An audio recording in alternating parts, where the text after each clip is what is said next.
So, let's talk about something powerful. And honestly, something that's often really misunderstood. We're going to dive into what it actually means to be a highly sensitive person. You know, how feeling everything so intensely shapes your entire world, both inside and out. Yeah. Does that hit home for you? Maybe someone said that to you, or maybe you've even thought it about yourself. It's a feeling so many people just get. That sense of being almost swamped by your own emotions. So let's start right there. Okay, so first, let's look inward. What does feeling everything deeply even mean? Like, what's going on in that internal world that most people never get to see?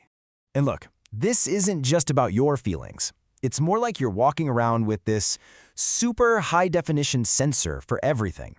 You don't just hear what someone says, you feel the vibe behind the words.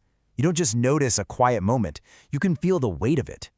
You're the one who immediately picks up on that tiny change in someone's tone, right? Even when they think they're hiding it perfectly. So all of that information you're picking up, it has to go somewhere, doesn't it?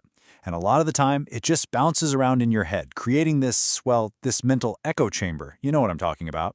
The conversation is over, but it's still going on repeat in your mind for hours. You're just constantly replaying things, picking them apart, wondering, did I say too much, or was that weird? Did I come on too strong? It is absolutely exhausting. And of course, what's happening on the inside totally affects how you deal with the outside world, which leads to this really perfect metaphor. The idea of being a sponge. You're basically an emotional sponge. It's like you walk into a room and you don't just notice the vibe, you soak it all up. You start carrying around other people's stress or their excitement or their anxiety, all these feelings that were never yours to begin with. And man, that is a heavy, heavy load to carry. And here's the kicker, right? After a whole day of absorbing everything around you, all you want is some peace and quiet. But the second the world shuts up, your mind does the total opposite. It just gets so loud. It's like a flood of all those unspoken thoughts and feelings you picked up from everyone else all day long. So naturally, all of this is going to lead to some friction with the outside world, right? There's this huge gap between how you experience things and how the world kind of expects you to act.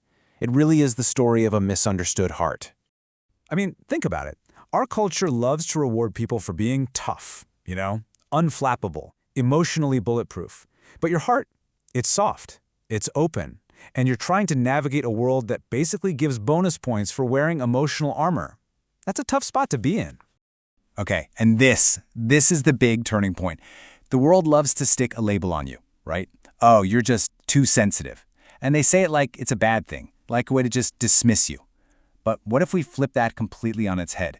What if that's not the story at all? The reality is, that sensitivity, that's where your empathy comes from. It's not a bug, it's a feature. In fact, it's your superpower. So, if it's a strength, how do you own it? This is where we change the story. It's no longer about something that just happens to you, it becomes something you choose. It's all about recognizing the incredible power in that softness and seeing it as a conscious choice you make every day. Which leads to the million-dollar question, doesn't it? I mean, with all the overthinking and carrying everyone else's emotions and feeling so misunderstood all the time, why on earth would you choose to keep feeling so much? Because it is a choice. Every single day you wake up and, even though it's hard, you make these choices. You choose to be kind even when the world isn't. You choose to try and understand people instead of just judging them. And the bravest choice of all, you choose to stay open. You choose to feel, when it would be so much easier to just shut it all down. And why? Why make that incredibly brave choice? Well, it comes down to something so simple, but so profound. It's because feeling things deeply means you love deeply. You can't have the incredible highs without being open to the lows. The two are they're two sides of the same coin. You can't have one without the other. All right, let's wrap this all up. It's time to stop looking at this as some kind of burden. It's time to see it for what it truly is. A rare, incredibly powerful, and deeply, deeply human strength.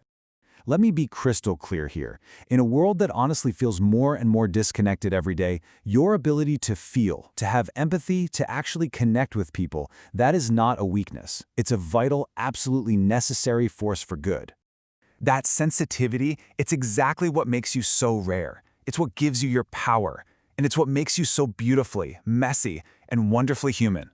So maybe the question we should be asking isn't, why do I feel so much? But What incredible things can I do because I feel so much?